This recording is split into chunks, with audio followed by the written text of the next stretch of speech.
Thank you very much, Eric. So I'm very excited today to have actually, I was very privileged to have Eric as a former student. So he was a wonderful student last year. I just have just a quick thank you. I wanted to say thank you to another student I'm working with this semester who just passed his orals today for being a doctoral student, and in spite of that, he's going to be here today helping. So I wanted to thank Andrew Pester for doing that. And it's always wonderful working with the Duke University Libraries, so I want to thank the Duke University Libraries and Aaron Wellborn. So I'm very thrilled that Eric Zhou has come back from Beijing on Monday and then gone to Albany and now flown down to Durham to give us this wonderful presentation. So I'm going to turn the show over to Eric now, and welcome back to Duke.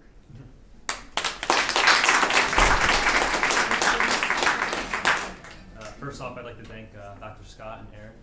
Thank you so much for putting this together and giving me an opportunity to speak here.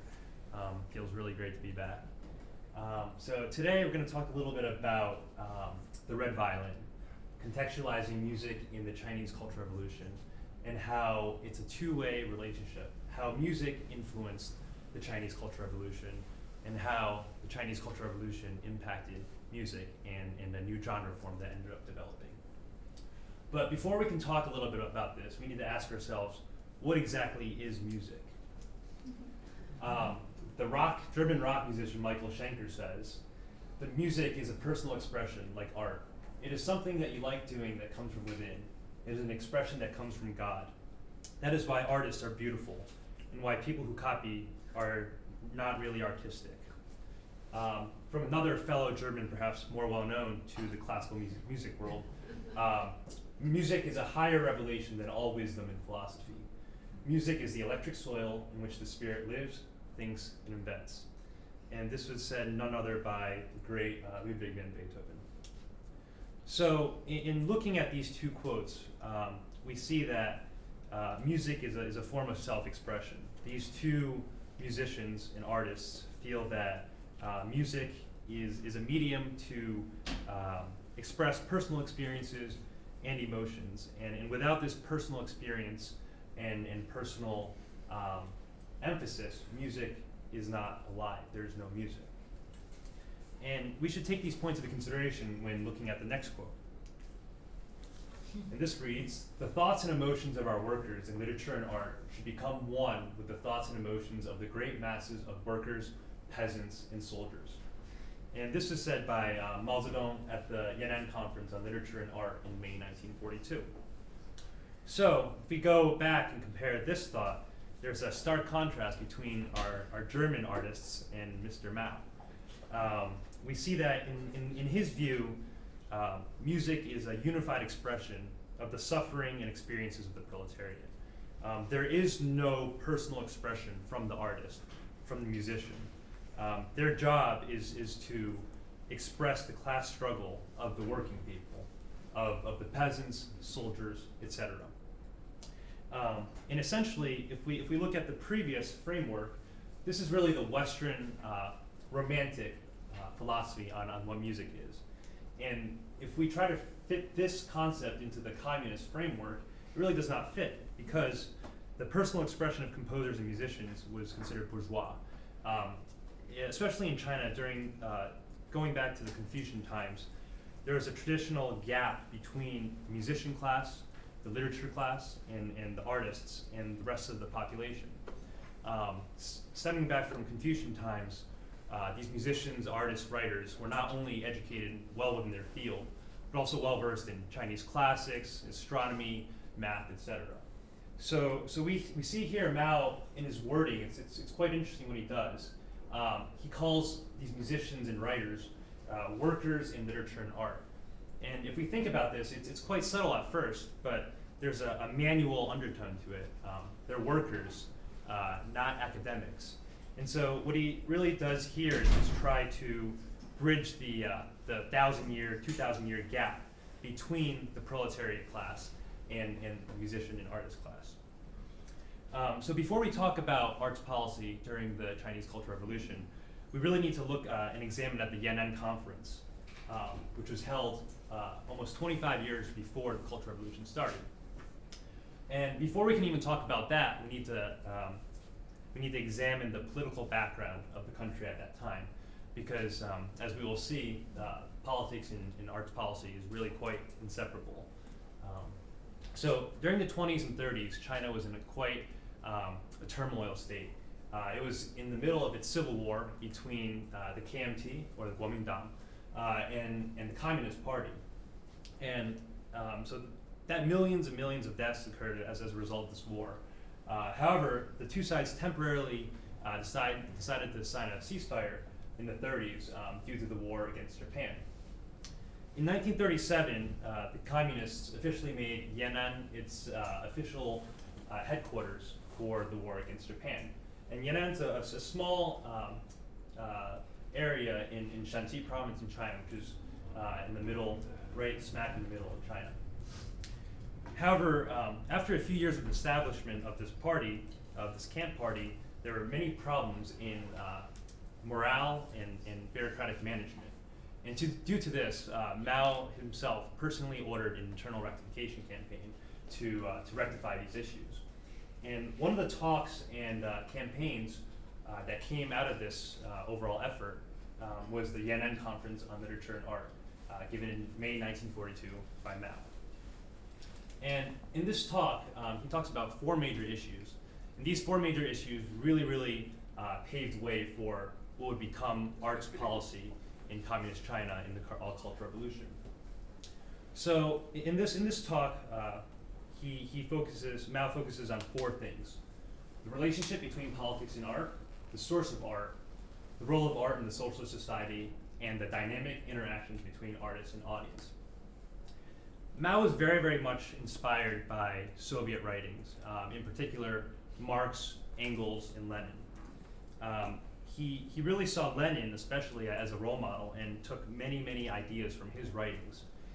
Lenin had previously written a lot about the role of art and what art was in the socialist society.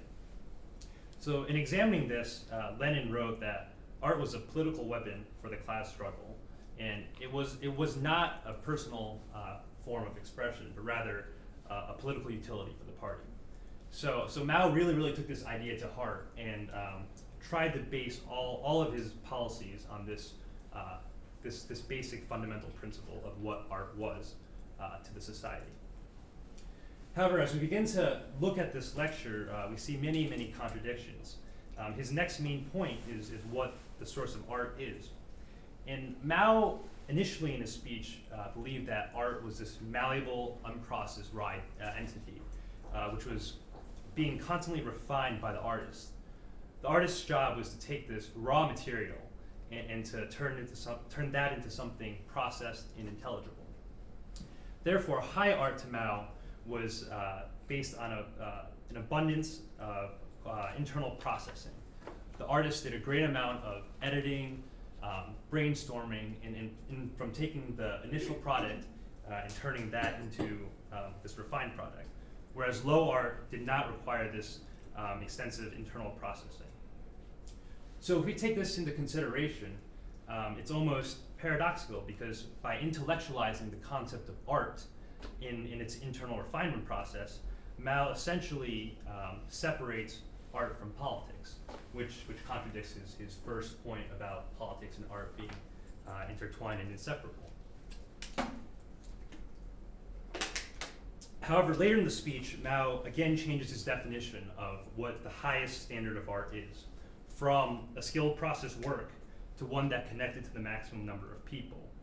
And in essence, the extensive processing of art that he talks about initially inevitably hindered the masses from understanding and being motivated by this piece of work. So if we take his former definition into consideration, high art being one that requires an extensive amount of internal processing by the artist, in his latter definition, an art form that appeals to the masses and motivates the masses, we see that we simply cannot have both. And Mao acknowledged this by saying, quote, "Popular works are simple and plainer, and therefore more readily accepted by the broad masses of people today." works of a higher quality, being more polished, are more difficult to produce, and in general do not circulate so easily and quickly amongst the masses at present. So immediately at this point in his lecture, we become focused on the audience, on the masses. What do the masses want to hear? What are the masses going to be motivated by? And certainly his former definition of extensive internal processing, something very, very intelligible, would not appeal to the regular farmer, the regular soldier. So therefore, in examining the role of the artist in the social society, art needed to appeal to the masses. And the concept of art now focused on the audience. And because of this, Mao was a very, very strong proponent of incorporating folk songs, Chinese folk songs in music. He believed that folk songs were very, very comfortable amongst the peasants and the soldiers. And because of this cultural, comfortable framework, this was a perfect element to incorporate into Chinese music. Now, in the beginning of the speech, Mao talks about the duty of the artist. The duty of the artist is to educate and to inspire the masses. Right from the get-go, we see that artists take the active role, and the audience is the passive. The audience members, the proletariat, are the students who are inspired by the artist's work. However, again, in his concluding arguments, Mao again begins to change the role of what the artist is and what the audience is. He believed in his concluding remarks that the audience was now the active member. He encouraged a working class audience to serve as teachers to the student artists. And this would later on heavily impact the artists' lives during the Cultural Revolution. Composers, artists, writers were forced to spend months, years, and weeks with the peasants and soldiers that they were writing for. And therefore we see that there's a paradoxical element to Mao's vision again. Artists were to serve as educators to the masses. However, they could not write and inspire the masses without first being students of socialism and before educating others in the bourgeois class. So Mao was quoted as saying, "The only way to educate the masses is by being their student. If professional writers and artists regard themselves as masters of the masses, as aristocrats on a superior level to the lower classes, then no matter how talented they might be, they're completely useless as far as the masses are concerned, and there's no future for their work." And so we should take these 4 points into consideration and see how Western classical music applies within the communist society. And Mao described Western classical music, its role being limited and controlled. Essentially, what Mao wanted for Western classical music in the socialist society was using Western classical music compositional techniques in a very limited and controlled fashion, and using these foreign concepts to serve China, to serve socialism. During the 1950s, there was an influx of Chinese musicians into foreign countries studying abroad, in particular the Moscow and Paris conservatories. And during the early 60s, these composers that were studying abroad came back to China. As a result, they brought back these Western compositional techniques and combined them with the Chinese folk melodies that they grew up with. And this essentially gave birth to this new genre, which was a unique combination of the two. One of the quintessential examples of this new genre was the model operas, which was essentially a blend of Western ballet and symphonic structure with traditional Chinese musical lines, which were derived from Beijing opera. And together, these formed and accompanied the Chinese revolutionary storyline that were used to inspire the masses. Another very, very good example of this is the Butterfly Lover's Violin Concerto, which is very, very familiar amongst Chinese people today. In fact, it's a couple years ago, it was the most popular Chinese cell phone ringtone. This may still be the case, just to show the impact that this particular piece made. And this particular piece is very, very, it exemplifies Mao's vision for what Chinese music was. In this violin concerto, which was written by two composers and professors at the Shanghai Conservatory, they took Western compositional structure, Western instruments, and utilized them to emulate Chinese folk melodies and songs. For example, trombones were given portamento passages to emulate sounds of the erhu, which is a traditional Chinese two-string instrument. Pizzicato and the string parts were used to emulate pipa parts, which is essentially a Chinese guitar. So in this, we see a perfect blend of the two, and this is a really great example. Along with the compositional techniques, the composers brought strong Western influences to China. In particular, Beethoven, Tchaikovsky, Borodin, Prokofiev, Shostakovich, Khachaturian. And if you may notice, the latter 5 names are all Russian, and this was not a coincidence. One of the composers that studied abroad during this time was Ma Sicong. He is often referred to as the king of violinists amongst Chinese people. Ma Sicong studied violin and composition at the Paris Conservatory. And upon his studies at the Paris Conservatory, he returned to China and became very, very successful as not only a musician, but also an acclaimed composer. And his fame and success really caught the eye of the Communist Party. With the establishment of the People's Republic of China in October 1949, Premier Zhou Enlai approached Ma Sicong and asked him to be the first president of the Central Conservatory of Music in Beijing. And as you can see from these actions, the government was initially extremely supportive of the arts in China. Government officials believed that it was not only a sophistication factor for the government, but also cultural capital. And along with his salary, which actually matched Mao Zedong's, Ma Sicong was given 2 private chefs, a driver, and a very, very comfortable lifestyle by the Chinese government. However, this quickly changed when the Cultural Revolution approached. In 1963, Western music was officially limited in control in the Chinese People's Republic of China. During this time, Ma kept out of the public eye and really focused on his composing rather than public performances. He canceled most of his public performances and focused on his operas, his ballets, piano works, violin works, and some of his greatest works were written during this time. Despite keeping out of the public eye, however, Ma still drew a lot of attention because of his highly esteemed post as president at the Central Conservatory. In examining the treatment and the results of Ma's life during the Cultural Revolution, we need to look at the dichotomy between a composer's work and a composer's background. So, even though Ma Sicong's works exemplified East meets West, taking Chinese folk melodies and incorporating Western compositional structure, which is exactly what Mao saw from music in China. This was inseparable from his Western educational background at the Paris Conservatory.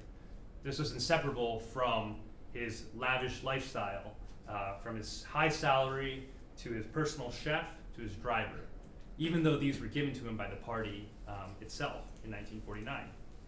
However, this did not matter, and Ma was initially criticized with something called dazibals, which are big character posters. And in Ma's treatment and Ma's torture was quite stereotypical of intellectuals at the time. It began with these dazibals, which were essentially these big character posters posted in public arenas, detailing their supposed crimes and bourgeois lifestyles. And most of these were largely exaggerated and false. Furthermore, Ma had paste poured over his head, was forced to wear a dunce cap and large signs proclaiming his crimes. Next, he was subjected to a public hearing. And at these town hall style hearings, basically the accused would get up and the town, the people and the public would launch accusations for everyone to hear. And the accused were forced to listen and did not have a chance to defend themselves. So it wasn't exactly due process. We see after Ma was sentenced to 50 days of re-education at the Socialist Institute. And here, under army supervision, he was forced to study Marx, Lenin, and Mao. This treatment did not stop after his sentence was finished. Upon arriving at the conservatory, Red Guards turned the school into a prison. He was locked up in a small glass room where there was no privacy, and every day he was forced to recite this to the Red Guards. I'm a cow-headed monster. I've sinned, I've sinned.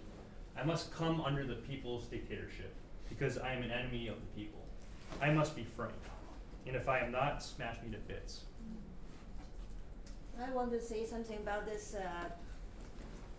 Actually, there was a song, everybody was forced to sing, the people who were condemned as the enemy, and then my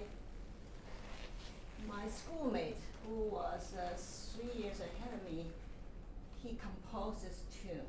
So all the professors who were in this cowshed, they had to sing every day 10 times. I still remember that tune. So as you can see, it was a constant cycle of self-deprecation, self-criticism, and psychological torture. Ma was locked up in the glass room because the rationale being cultural leaders were animals at the time, and they were to be displayed like animals. At his conservatory, where he was locked up in this small glass room, Ma and other professors were expected to get, or forced to get up at 6 in the morning every day, study Mao's work. From 8 to 12, they performed manual labor, cleaning toilets, chopping firewood. And the rest of the day, they were to construct different essays of self-criticism to rehabilitate their quote-unquote bourgeois ways. Finally, in 1967, Ma disguised himself as a worker and fled to Hong Kong with his family. And from here, his family immigrated to the United States as political fugitives. We will talk a little bit about the torture at the Shanghai Conservatory, because this type of treatment was not only exclusive to Beijing, it extended across the whole country. And in the book Rhapsody in Red, there are several instances where they describe what happened to intellectuals at the Shanghai Conservatory. Here's a following quote by a Shanghai Conservatory graduate. There were 2 or 3 of them, my jailers. I couldn't see. Then they put me in a hole and started burying me. I thought they were going to bury me alive, and then they pulled me out. They were just trying to scare me. And these were the Red Guards, many of whom were students at the conservatories who had switched to the party, and they were treating their former professors like this. Essentially, the objective of the Red Guards at the time was to rid Chinese society of feudal thought. There are 4 olds: old customs, old habits, old cultures, and old thinking. In this feudal thought, many things fell under this feudal thought notion, including fondness for traditional Chinese culture, Western education, and other bourgeois habits. And essentially, these 3 aspects applied to every single intellectual in China at the time who had received an education. So the Red Guards really did not need a concrete basis to persecute these intellectuals. It was in fact quite easy. After the initial years of the Cultural Revolution in Shanghai, at the Shanghai Conservatory, 17 conservatory professors, spouses, and students have been driven to take their own lives. Others died as a result of imprisonment, forced labor, and lack of medical treatment. Professors like Professor Khan were formerly accused of dressing like a Westerner. And in his case, he received, along with public humiliation and the big character posters, he received a 9-month sentence where he was confined to a closet underneath the staircase without circulation or lighting. His only period of human interaction during these 9 months was a 5-minute visit by his daughter, which was allowed by the Red Guards. And post-sentence, he was forced to clean 120 toilets on a daily basis. So we begin to see a pattern where these intellectuals, these great composers and musicians of China, are not only imprisoned, but after their sentence, they are forced to keep away from their work and perform janitorial tasks and manual labor. And I'd like to end this by giving you a quote. This was Mao's quote. In music, you may apply appropriate principles and use foreign musical instruments, but there still may be national characteristics. The arts are inseparable from the customs, feelings, and even language of the people, from the history of the nation.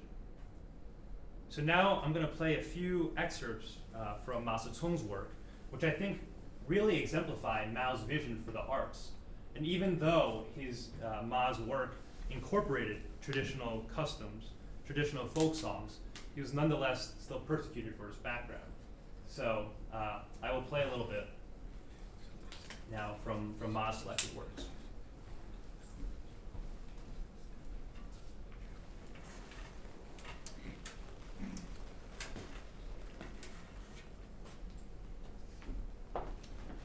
This first work is called Song of Nostalgia, and in Chinese it's Sixiang and before I play this, I'd like to introduce a few concepts and a few key points that I would like the audience to pay attention to. In this piece, Ma starts off with a traditional Inner Mongolian, a beautiful, beautiful Inner Mongolian folk song. And we see throughout this short piece there are many, many, many aspects of traditional Chinese folk songs. And in playing these pieces, we need to not only keep in mind the instructions that the composers have written, but also the traditional Chinese culture and how folk songs were played, because many of the phrasing and note ornaments were based off of Chinese folk songs. So this is the Inner Mongolian theme that Mr. Ma starts off with.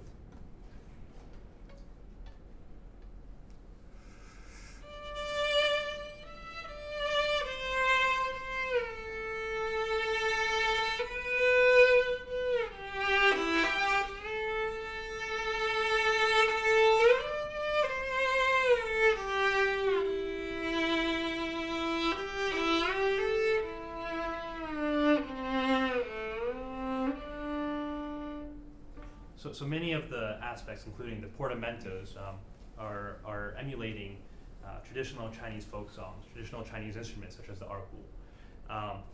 However, along with the pentatonic melodic structure, we see many hidden Western elements of this piece as well. For example, in the middle, Mr. Ma goes from this pentatonic structure into a modulation into E major, and many. The most basic and simple Chinese folk melodies stay within this pentatonic structure. However, in him modulating to this E major structure, this is it's quite a distinct Western compositional technique. So I'll play a little bit of the pentatonic structure leading into this modulation.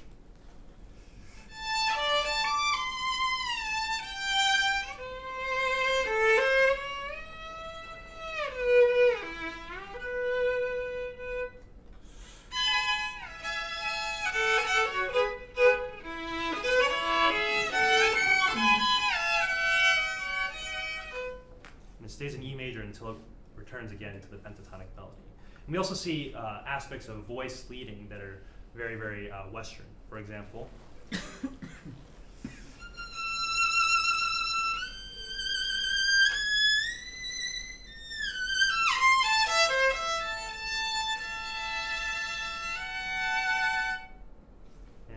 undoubtedly, many of these techniques Ma brought back from this Paris conservatory.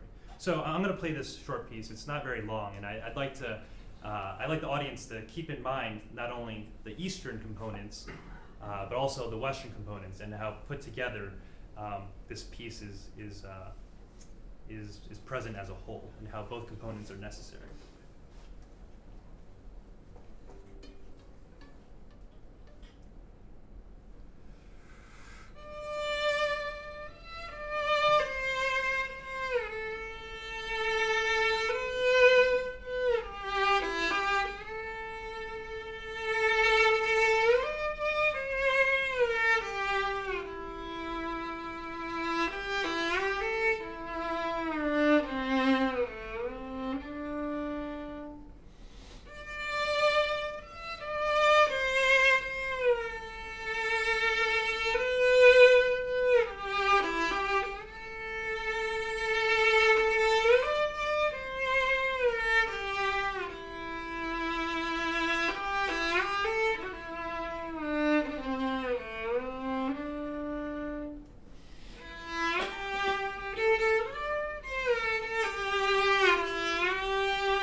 this is a beautiful, beautiful piece, and perhaps this is one of the most well-known pieces that Mr. Ma wrote. In listening to this piece, it's almost, you can almost visualize, a man sitting back in a new place, but reminiscing about home, and only to be woken up from his dream at the end, back into reality. So this is one of my personal favorite pieces, and it's such a simple tune, but just a wonderful piece. The next piece I'd like to play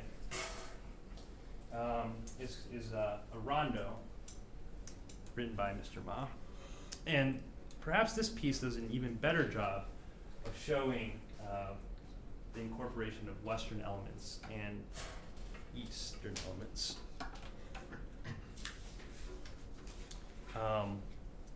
In this, we can, again, Ma takes a traditional Chinese folk melody and incorporates it into his piece.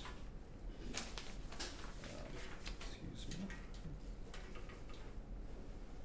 This Chinese folk melody starts off like this.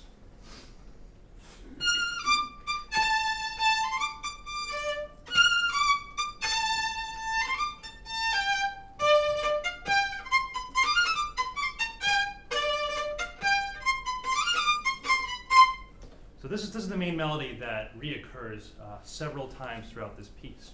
And another major melody in addition to this is this one.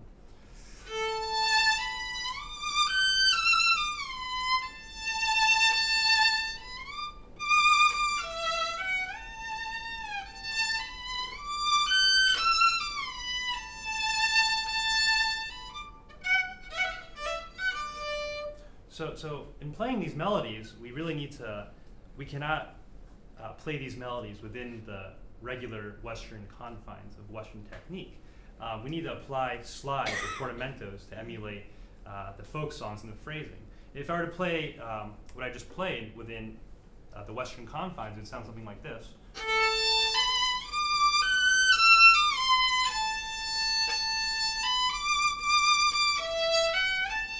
And it's not as authentic to the music. So we, in certain aspects, when playing music from this genre, we need to apply both Western and Eastern techniques, or else the piece is not given an authentic playing. These are some of the pentatonic melodies and Asian elements that we see in this piece. However, this piece also contains very, very quintessential Western compositional techniques as well. For example, between the melodies, these beautiful Chinese melodies, Ma has these interlude segments with fast 16th notes. And as you will listen, they're very, very largely reminiscent of Khachaturian or Tchaikovsky, especially Khachaturian. And they go something like this.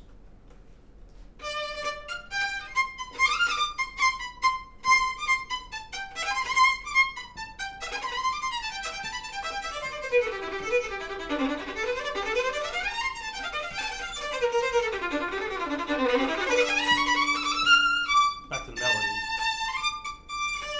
And so that's very, very Russian influence. And so we see this Chinese melody, the Western compositional technique, back to a Chinese melody, and this repeats itself several times throughout the piece. So taking these 2 points into consideration, I'll now play some of this piece.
interesting, just trivia tidbit about this piece. When David Oistrakh came to China to perform, he performed an all-Western program with the exception of this piece. And we can see why, now that we've listened to it, why this piece really suited him well in terms of his technical ability and prowess. So this is quite a spectacular piece, and so I'm really glad I was able to share both these excerpts and both these selections with you. And I hope it garners a better understanding of how this actual music applies within the framework of the Cultural Revolution. And to end this discussion, I'd like to talk a little bit about Western classical music in China today and the state of it. There's been, along with everything else in China, there's been a boom of Western classical music education in modern China. 40 million Chinese children currently study piano, compared to 6 million in America. 50 million Chinese children additionally study violin as well. So we see these numbers, and it's quite astonishing. After 1976, which is when the Cultural Revolution ended, formal music education transcended the elitist history and extended to the middle class. However, ironically, it was the elitist image that attracted the upper middle class to classical music. So again, we see a contradiction in many of the trends and activities within China. And parents, especially today, see Western classical music as opportunity, as cultural capital and sophistication. The majority of Asian parents and Chinese parents do not wish their kids to go into music, but rather they see it as an opportunity for other fields such as medicine, law, etc. And the Chinese government really supports this policy, and they have a special education policy which gives students with exceptional instrumental talent an advantage in college applications. So if it's really hard to say, along with anything else in China, where classical music will go. But in terms of right now, we see very talented artists from China emerging in the Western world. For example, Lang Lang on piano. We see Yun Li, another pianist. So it's quite exciting and quite unpredictable what is in future for China. And one can only speculate if this boom has been a result of the suppression of Western classical music and its torture that it was given during the Cultural Revolution. And maybe now, the classical music has been given an opportunity to really boom. And along with classical music, other areas of music have been affected as well. For example, jazz. There's a tremendous jazz scene in Beijing, and this was, almost essentially unheard of if we go back to Beijing 20 years ago.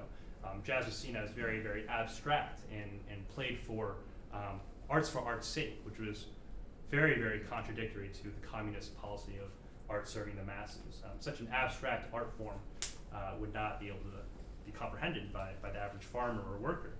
We also see this, in the emergence of Chinese punk rock, where within the past 10 years, there's been an underground emergence of Chinese punk rock, and many of their themes and lyrics largely have to do with anti-government, anti-establishment, and one can only wonder if this has something to do with the government involvement of the suppression of music, the suppression of individual identity, the suppression of personal expression.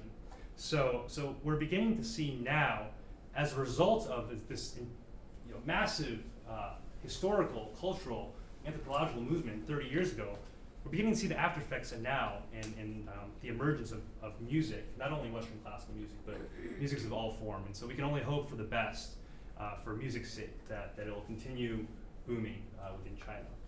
And this concludes my discussion on this topic. And I'd really like to thank Dumic, Dr. Scott, and all the staff at Perkins for making this talk possible. It's really been an honor, and I really cherish this opportunity to be able to share this topic with you guys. So thank you very much.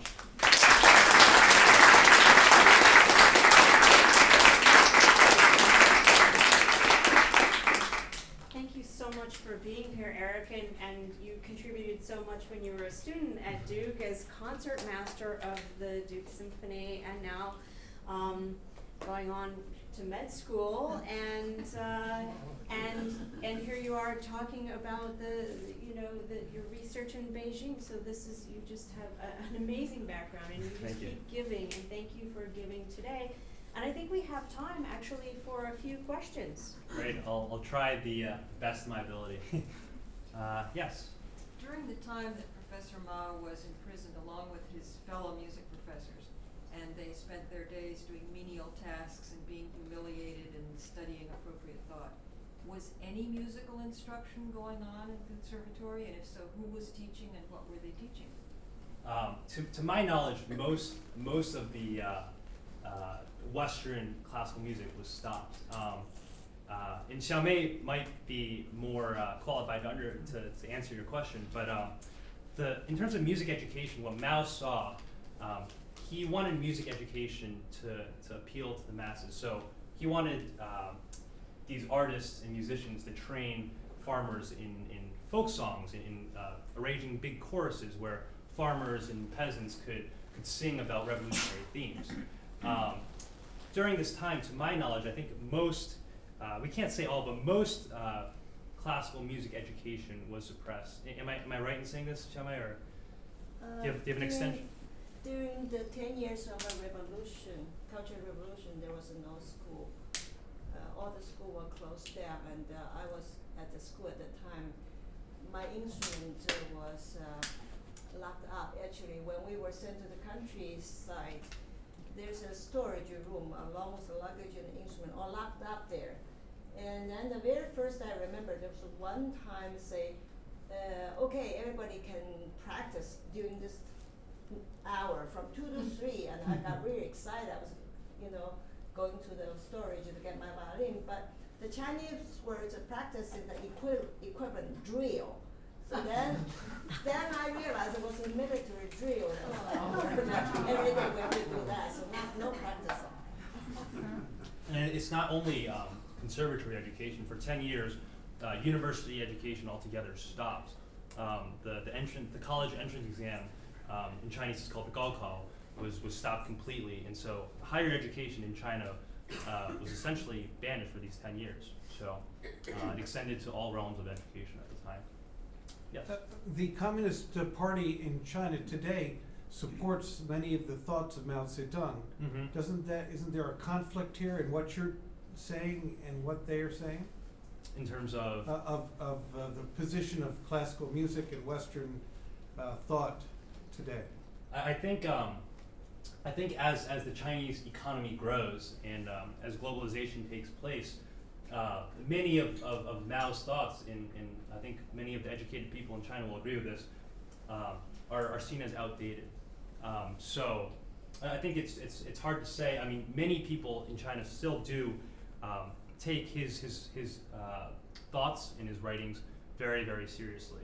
But in terms of the boom that we see within the middle class, most of these parents have been highly educated and see past many of his thoughts. So it's really a class divide between the majority of China's population, which are peasants and farmers, and the rising middle class in the upper class. So, yeah. I was wondering, did that last piece you played, that Rondo, was there a title to it, or? It's called Rondo. Yeah, that's the English title. Yep. Yes. I was wondering, since Ma did what he was supposed to do, why was he punished? I mean, he used the songs, Mm-hmm. it was popular. Right, exactly.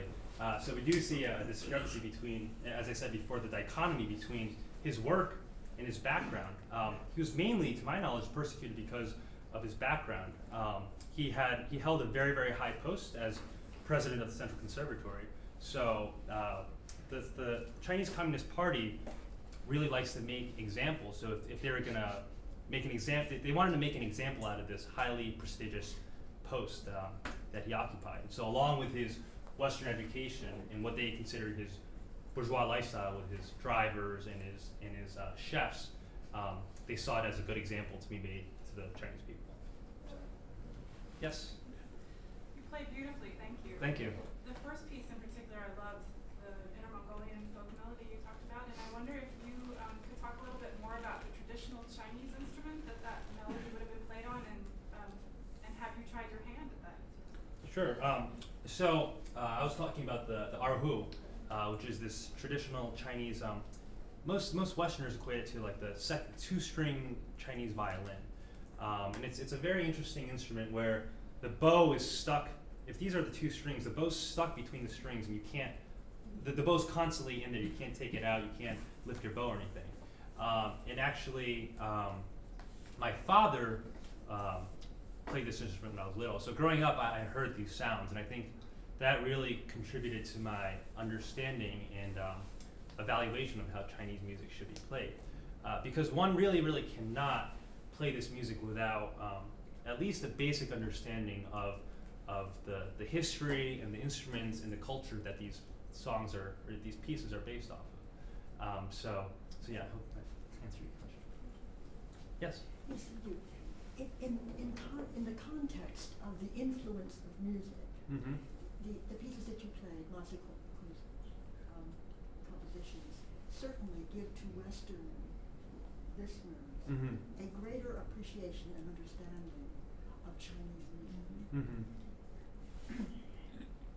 And perhaps they gave to many Chinese people an understanding of Western music, Right. besides those who had studied in Paris. Mm-hmm. In regard to the growth of fusion, and particularly Yo-Yo Ma's silk, Mm-hmm. Mm-hmm. it would seem as though there's a direct relationship to Ma Sicong's influence, and I'd welcome your.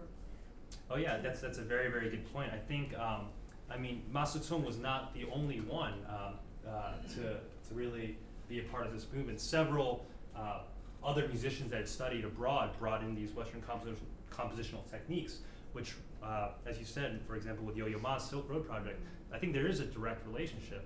And for those of you that are familiar with the Chinese composer Tan Dun, he also has this very interesting style where he incorporates Chinese folk melodies with Western compositional structure. So I do believe, in some ways, there is a direct influence and a profound influence on Chinese composers, not only then, but those composers that have set an example for emerging and prominent Chinese composers in today's world. And therefore, we might hope that this will create a tremendously greater understanding among our people. Yes, that's what, and I think it's the fusion of East meets West is not only great for music, but perhaps cultural understanding. So, thank you. Yes. About 5 years ago, the North Carolina Symphony performed the Butterfly Lovers Concerto. Okay. And they did not have a violin as the solo instrument. They had a Chinese instrument, I think it's the pipa. Okay, yeah.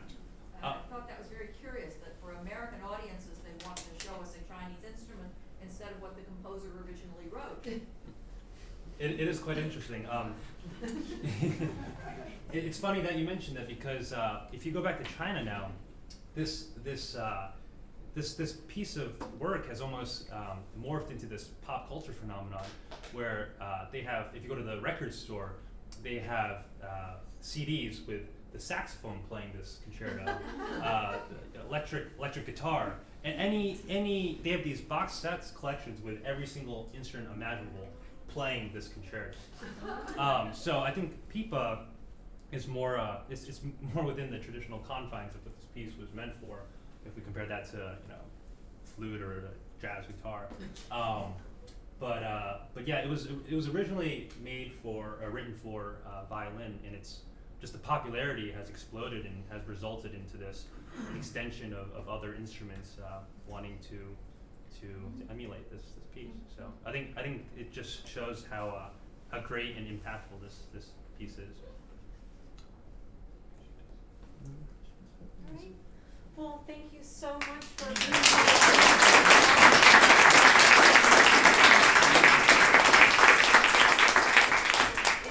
If you have any more questions, then we have a reception out front, and please let our artists go and get some refreshments as well.